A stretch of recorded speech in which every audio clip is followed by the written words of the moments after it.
straight punching, the cleaner shots, the better footwork, the strength of them, the grappling side of it. Look at Tyson with Andy Till.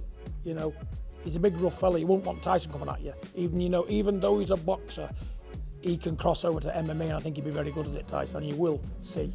Watch Tyson's space. Watch them MMA boys. He's coming, fella. He's coming after this is over. Well, yeah, are you giving us the exclusive there? Tyson Fury in the MMA octagon some stage soon? Let me tell you, when he gets rid of Deontay Wilder, Anthony Joshua, he is coming for the MMA job. He's already beat the best wrestler out there. He's coming for the MMA man as well, because he can do that, and I've seen him do it. Hello and welcome to Boxing vs MMA with me, your host, Rob Tebbert for Boxing Social and Sporf. Delighted to be joined today by Dan Hardy of the MMA world and none other than Big John Fury from the boxing world. Going to have a little bit of fun today. We're going to ask some questions and we're going to finally work out what is more difficult, boxing or MMA. Sorry guys, let's get straight down to business. The first question we've got, which takes the most skills, boxing or MMA? So we've gone boxing, MMA. Good start here, which is what we expected. John, we'll come to you first. You've said boxing is the more skilled sport. Why do you say that? Because it's a more precision thing, and the fighters are going to be that much more cleverer. You know, and the people they're facing is more elusive, and they've been trained in a way to slip and slide and avoid shots, ride punches, not take them full on. You know, so yeah, you need skill to land on a professional fighter. Without skill, you're not going to land on a professional fighter, basically. So you need skill to boxing. So there we have it from John. Dan, of course, you have disagreed. You've gone for MMA. I think this is going to be a running theme throughout the video, but that's fine. Dan, you've disagreed. Why would you say that MMA is the more skilled sport? More components to MMA. Obviously, we have the striking arts, boxing, as well as Muay Thai, elbows, kicks, knees and punches. Then we have the wrestling, clinch work, as well as all the ground game. And there's probably 2,000 submissions in grappling as well. So there's a lot of information to take in, and to try and put all that into a very high-paced situation, it takes a lot of skill. Johnny makes a good point. You know, there's various different elements of MMA. Of course, he's mentioned there the wrestling, the Muay Thai, the various other different facets, but you're still standing firm on boxing being the highest skill. Yeah, because you've only got two hands. You can only use two hands, so you need to be a skillful man to make them operate and win. He's just mentioned a lot of other techniques. Boxers haven't got that. They've only got two hands to do what they can with, and they've got to win titles with them. And like I say, when you're boxing like Mayweather, Sugar Ray Leonard, all them greats, they was all very, very skillful men at not taking punches and giving them. So yeah, I'm still going with boxing. Okay, there we have it. I think it's going to be a running theme. But anyway, moving on. The next question, boxing or MMA, which sport produces the biggest stars? Boxing. Boxing and boxing. So we're going to come to Dan first. Of course, he's crossed the divide there and gone for boxing instead of MMA. Dan, why would you say that boxing produces the biggest stars? I just think, you know, if we think of the stars that have come out of boxing over the years, the only person comparable really is Conor McGregor, and he's kind of an anomaly in mixed martial arts. You know, he's changed the game of MMA, whereas, you know, Floyd Mayweather and all the people that have preceded him, the Roy Jones, the Mike Tysons, Lennox Lewis, I mean, we could go on and on and on of superstars that have come out of boxing. We've really only got one real superstar in MMA, and that's Conor McGregor. Why do you think that is? Do you think that's because the UFC and MMA is a slightly younger sport than boxing? Do you think that's the main reason? I think that's a part of it. You know, I think people are now just starting to understand the sport, but also, you know, the fighters are now just starting to understand how to promote themselves, and that's been around much longer in boxing. So, you know, we've seen the likes of, you know, Prince Nassim Hamed talk up a storm and sell a lot of tickets.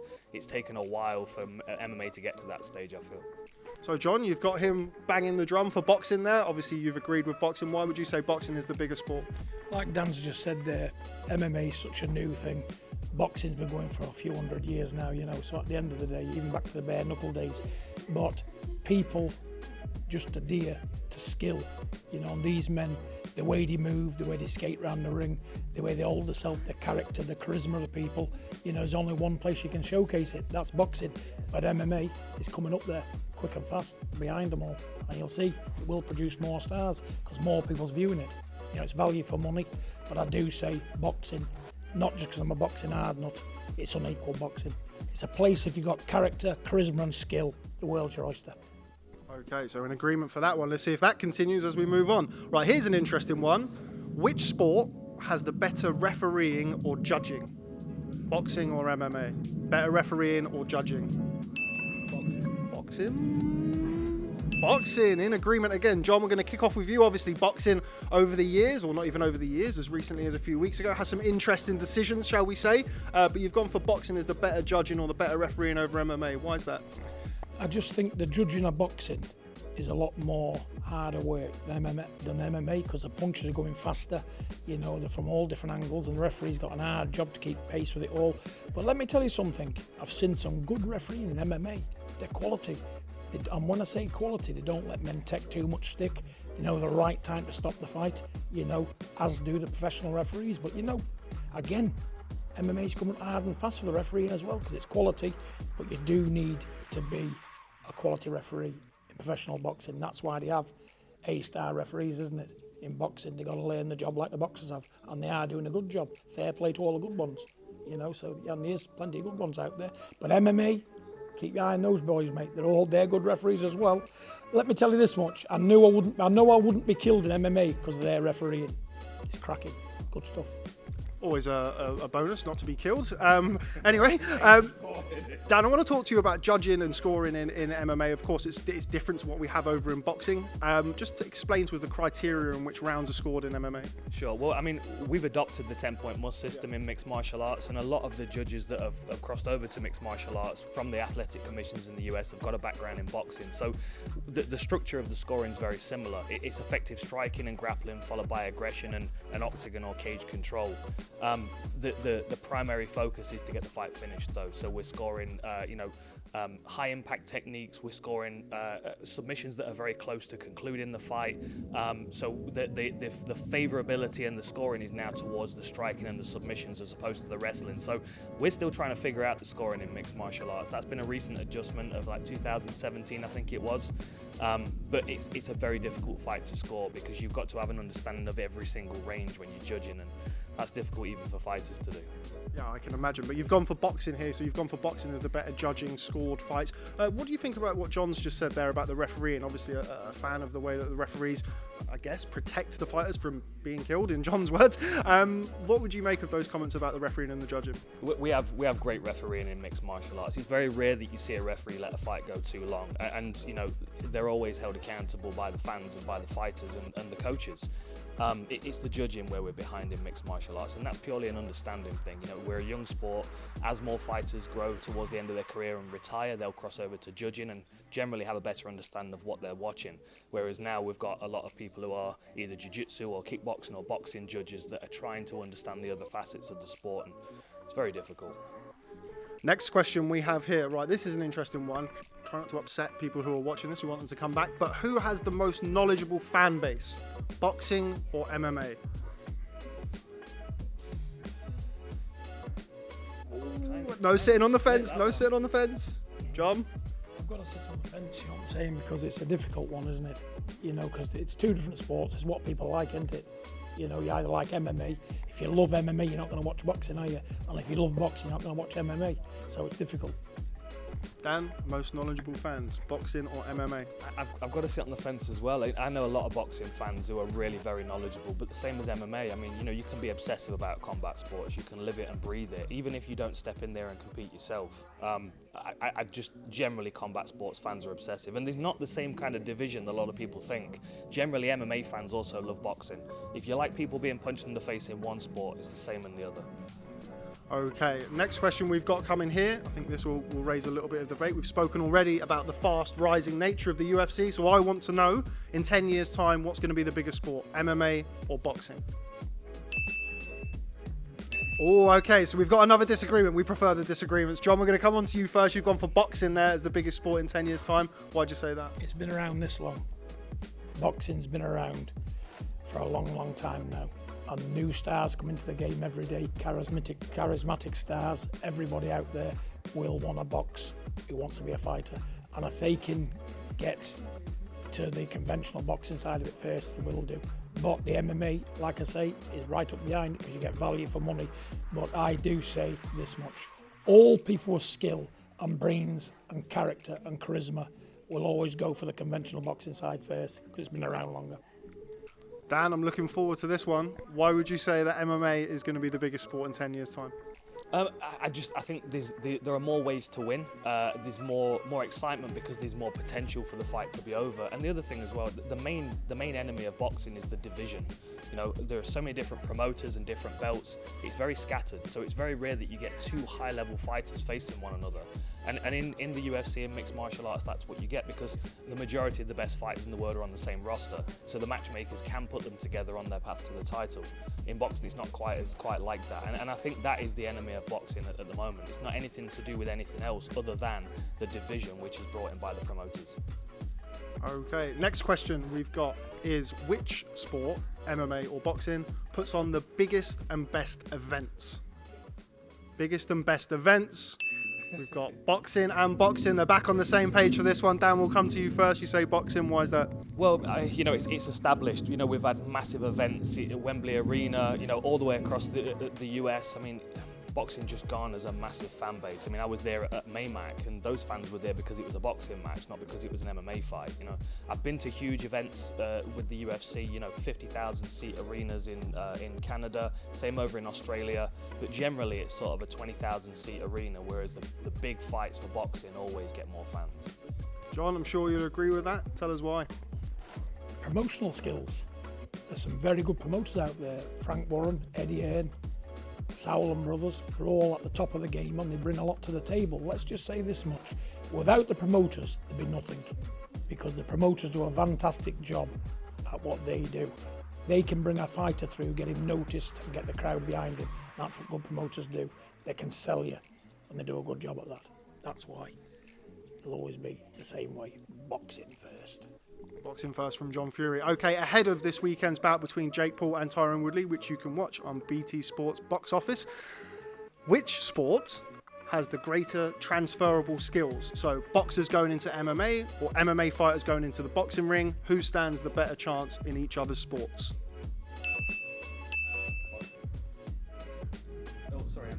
MMA. So we've got MMA. I had to double check there. Dan, we'll go to you first. So MMA, more transferable skills that can work in the boxing ring. Yeah, just transferable skills to combat sports generally. Myself as a mixed martial artist, I could fight under kickboxing, Muay Thai rules, professional jiu-jitsu rules. I have skills that are transferable into every arena, as well as boxing. If a boxer's coming over to MMA, as we've seen with the likes of James Toney when he tried it, there are big facets in a boxer's game that would be lacking. And for as good as a boxer is on the feet, if you don't get the opportunity to land a punch and you look like a turtle on your back on the floor, you've got problems. There's a massive skill set to learn to step into MMA, whereas if you're stepping from MMA into boxing, you have to refine one skill set that you've already got a foundation in. James Toney, my favourite boxer, but the less said about his MMA career, the better.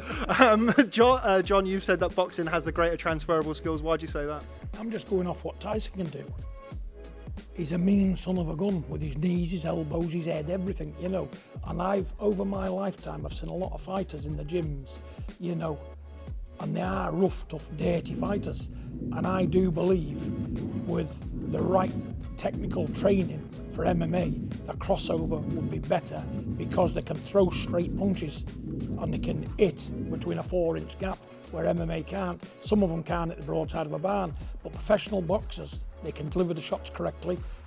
And my lads, they can use the knees, elbows, head, whatever you need to do. They're rough dudes.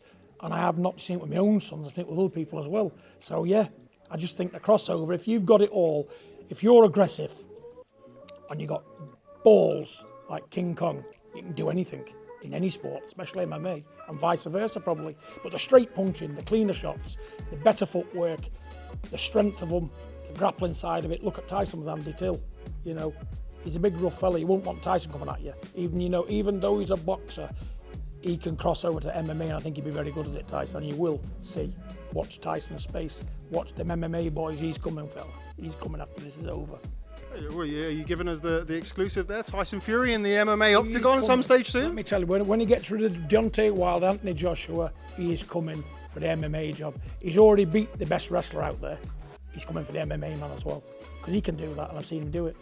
Dan makes a good point there, though, about fighters when they get taken down. I've mentioned James Toney, obviously a classic fighter, a well-schooled boxer over the years. Get took down, but let me tell you something. If you're bodily strong and your balance is good, and you've had the MMA training, you'll take some taking down at 19, 20 stone, believe me. And they can do a lot of damage on the way in. when you're coming to take him down, he's up with that knee, right cross, it's over. You know what I'm saying? And Tyson can put that right hand in the knee and split the second time in together. And you'll see. But I'll just say, if you're big and strong and you're aggressive, you can do anything for an aggressive man. We'll bear that in mind. We're going to get through these last couple very, very quickly. We have spoken about one of the biggest names in combat sports, Eddie Hearn. So we will now talk about Dana White. Eddie Hearn or Dana White? Of course, Dana White will be the MMA side of things. You will be the boxing side of things with Eddie Hearn. Who wins in a fight? Eddie Hearn or Dana White? Dana White. I don't know. Has Eddie got any training? Has Eddie got any training at all? I mean, he's younger and fitter. There's no doubt about that. Dana maybe 15 years ago, perhaps, because he's got some hands, but I don't know about now. I think he'd gas in about 15 seconds at the moment. He's too heavily muscled, I think. Eddie looks like he's got a marathon or two in him. I'm not sure about that. John, what about you? Dana White versus Eddie Hearn. Who wins and why? Dana White's had action, Eddie Hearn's had none. Eddie Hearn's a pen pusher and he's a promoter, isn't he? He's not a fighter. The man will tell you that himself, won't he? He doesn't want to get fisticuffing himself, does he? But listen, he's a younger man, yeah, but he's 40.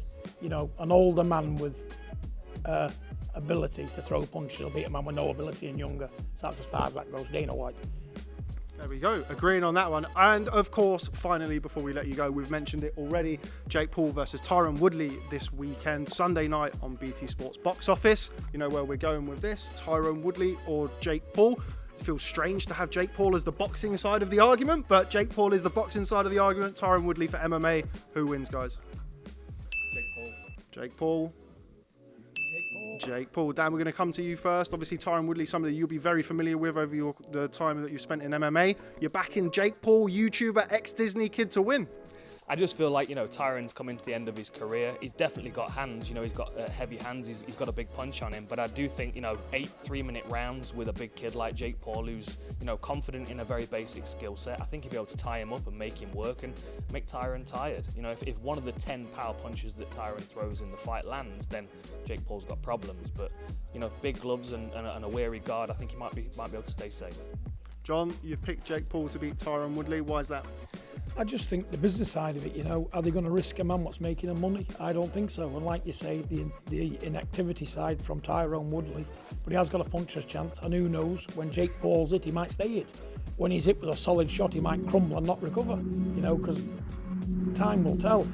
It'll be rough and tumble, but like I say, the business side of it, the clever people, they're not going to get it wrong. That's why I think Jake Paul will win. Not because of his ability. The other one's been inactive. He's a lot older. The other guy's got a lot more to offer than what Tyron Woodley has. So, yeah, everything points to a Jake Paul win. But you cannot write the other fella off because he's got experience, he's a strong man, he can punch, and he's obviously got those down there, what you need, or he wouldn't be getting in the ring with him. But I do say Jake Paul, purely on the business side of things, because the Americans are clever, the business side of him is clever again, so yeah, Jake Paul. Okay, there we have it. That was actually quite good. I think it was quite reserved between you. Not too much tension with the boxing and MMA chat. That was boxing versus MMA. Let us know your thoughts in the comments and tune in this Sunday night as Jake Paul faces Tyron Woodley on BT Sport Box Office.